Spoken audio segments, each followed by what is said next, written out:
Netflix's critically acclaimed series, The Crown, has concluded with Season 6, Part 2, marking an epic finale. Chronicling Queen Elizabeth II's reign, this highly anticipated installment unveils and dramatizes pivotal real events that have shaped the modern British monarchy. Prepare to immerse yourself in the grandeur of this majestic series. Season 6. Part 2 of The Crown delves into the most significant and recent moments in British royal history. Known for its meticulous attention to detail and historical accuracy, the series offers an insightful yet dramatized glimpse into the inner workings of the royal family and the challenges they endure. This season takes us through pivotal periods such as the turn of the millennium, the early 2000s, and events leading up to the present day. It explores political changes, personal milestones, and scandals that have profoundly influenced the monarchy and its public perception.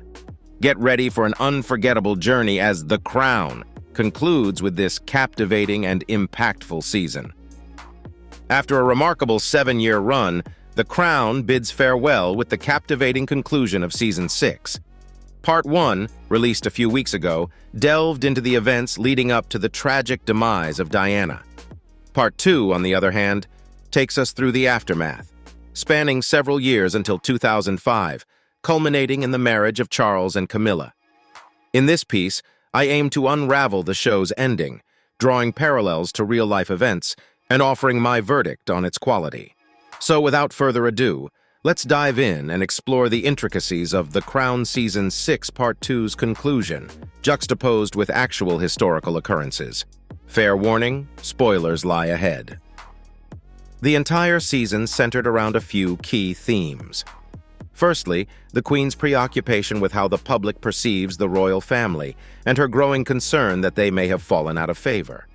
Secondly, William's resentment towards the press and the public due to his belief that they were responsible for his mother's tragic demise. Alongside this, his burgeoning relationship with Kate Middleton added another layer of complexity. Lastly, the Queen's apprehension about her advancing age and the idea that she may no longer be suitable for the role she holds. These worries consumed her, leaving her questioning her own abilities. Let's begin by examining William's involvement. As the season commenced, it became evident that William was still grieving the loss of his mother. His relationship with his father was strained, as he held him responsible for the circumstances surrounding her passing. Additionally, we observed William harboring deep-seated anger and resentment towards the public and the press, who had subjected him to the same invasive and intrusive treatment that his mother endured. Despite Charles's earnest efforts to support his son through this difficult time, his words fell upon deaf ears, unable to persuade or console. It ultimately fell upon Duke Philip to engage in a conversation with William, aiming to offer him guidance and assistance. Philip's actions stemmed from his realization of Charles's inadequate parenting during Philip's own upbringing. By doing something for his son that he had previously neglected, Philip aimed to mend the family and create a better future not just for Charles, but also for his grandchild. As he delved into old notes, photos, and videos of Charles's younger years, Philip's usually tough exterior softened, revealing a deeper compassion. This newfound perspective allowed William to approach his journey to the University of St. Andrews with a lighter heart, as it symbolized the beginning of his own story intertwined with the family's legacy. The storyline of him meeting Kate Middleton in this part of the show showcased the grounded and maturing side of William. We learned about his gap year and travels around the world, which coincided with Kate's own adventures. This was indeed true, as they visited some of the same places. The famous photo of William cleaning the toilet, which we already knew about, was also depicted in the show. During Kate Middleton's time at university, we saw her with someone named Robert Finch, who does exist and briefly dated Kate. So that was accurate. While all of this was happening in the show, William was said to be dating someone named Lola Errol Cavendish Cade, but that is actually incorrect. During university, he dated a person named Olivia Hunt. As William grew older and left university, he had a previous ex-girlfriend named Isabella Anstruther Gough Calthorpe. I may not have pronounced the names perfectly, but it seems like Lola's four-barrel names could have been inspired by her. As a bonus fact, in real life she ended up marrying Richard Branson's son, so she still found her happiness. During his time at university, William underwent significant changes in his perspectives on the press and the public. Being aware of his position as number one, he noticed how it affected Harry's behavior, leaving him purposeless and constantly getting into trouble. It was reminiscent of Margaret's previous struggles as Queen Elizabeth's number two. The consequences of this behavior were evident when Harry wore a certain uniform to a fancy dress party, which garnered significant attention in the media. However, William's time with the Queen led to a shift in his approach. The Queen emphasized that a life of service is not a sacrifice, but an honor. This statement made William reevaluate his lifestyle, the press, and the constant attention he received. Rather than viewing them as sacrifices, he realized they were opportunities to do good and make a positive impact. With this newfound perspective, William changed his approach and outlook on life. During his time at university, William's pursuits included studying the history of arts alongside Kate and later switching to geography. Notably, both William and Kate resided in the same student halls, although they did go through a breakup in 2007. While the show didn't delve into those details, it would have been intriguing to uncover. William did grace the balcony of the Jubilee, albeit with a slightly different arrangement, which raises questions about the Queen's intentions in terms of image and modernity.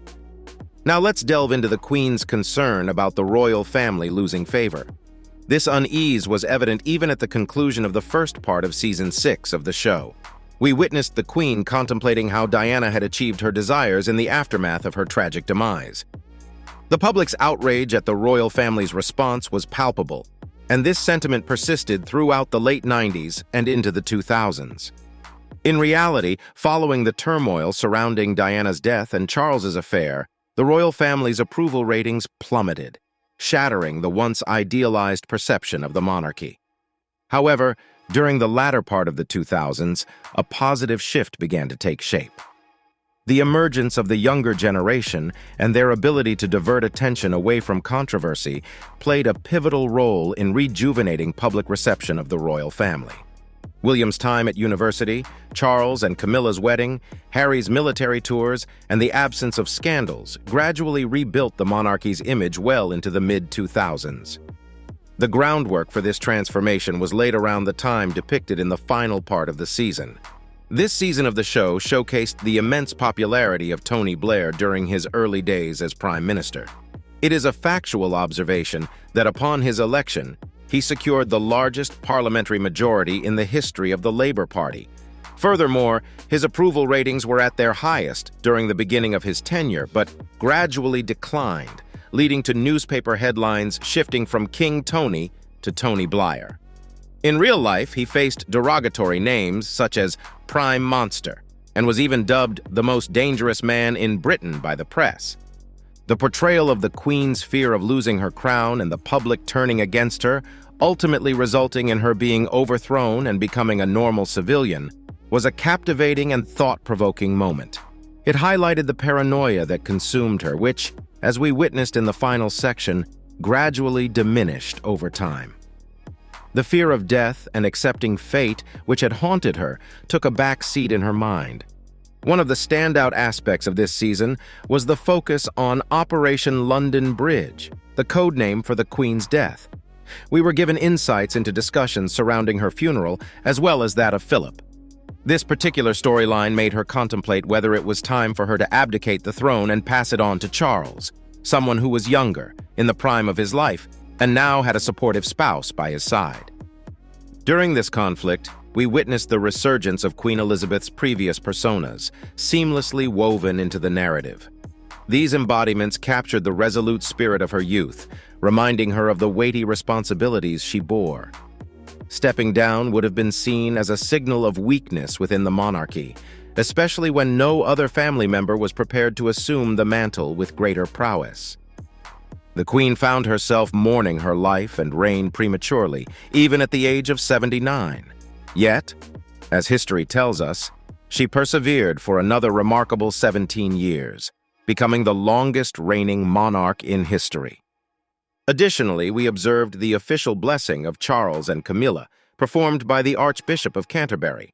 This event, which actually took place following a civil ceremony, was a significant reality. Subsequently, the Queen, without announcing her intention to step down, departed and uttered a prayer within St. George's Chapel in Windsor.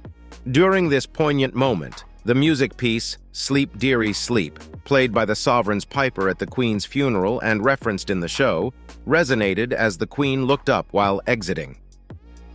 In the middle of St. George's Chapel, the same location where we witnessed the Queen's actual resting place after her passing, she caught sight of her coffin. This occurrence represented her thoughts within the show. As she walked out, Claire Foy appeared on one side while Olivia Colman appeared on the other, symbolizing the different stages of the Queen's portrayal from Season 1 to Season 4 of The Crown. Then, Emma Stone emerged from the chapel entrance with the door opening and a beam of light shining through. This instance could be interpreted as the end and the Queen's transition into the afterlife. Alternatively, it could signify her entrance into a successful reign that continued for another 17 years. The interpretation is subjective, but it offers a fitting tribute. Overall review. The second part of Season 6 of The Crown was enjoyable, but it didn't quite reach the level of excellence set by the first 4 episodes, which centered around the tragic death of Diana. While there were some noteworthy moments, the lack of significant drama or controversy diminished the overall stakes. The focus was primarily on personal and intimate issues, which did a commendable job of developing the characters and providing insight into their thoughts. However, it didn't have the same impact as the death of Margaret, which was masterfully executed and evoked genuine emotion. The scenes of Margaret alongside the modern-day royals at Buckingham Palace were particularly poignant. Although this final season didn't conclude with the same intensity as its predecessors, it provided a fitting closure to the show while maintaining respect for the Queen and hinting at what the future holds. I would also like to briefly mention the inquest conducted into Diana's death. Although the show touched upon it briefly, I will also touch upon it briefly in the video. The conclusion they reached was, in fact, accurate in reality, although it did not occur as early as portrayed. It actually took place between 2008 and 2009, so the timeline was slightly off. However, I believe the show aimed to provide some clarity and closure.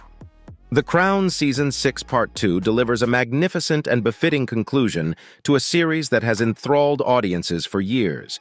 Its skillful blend of historical events, personal drama, and political intrigue makes it a must-watch for both avid fans of the show and history enthusiasts. As this epic saga draws to a close, viewers are left with a profound understanding and admiration for the modern British monarchy, as well as the remarkable woman who led it for over 6 decades. This was the breakdown of The Crown Season 6 Part 2 finale, with a comparison to real-life events.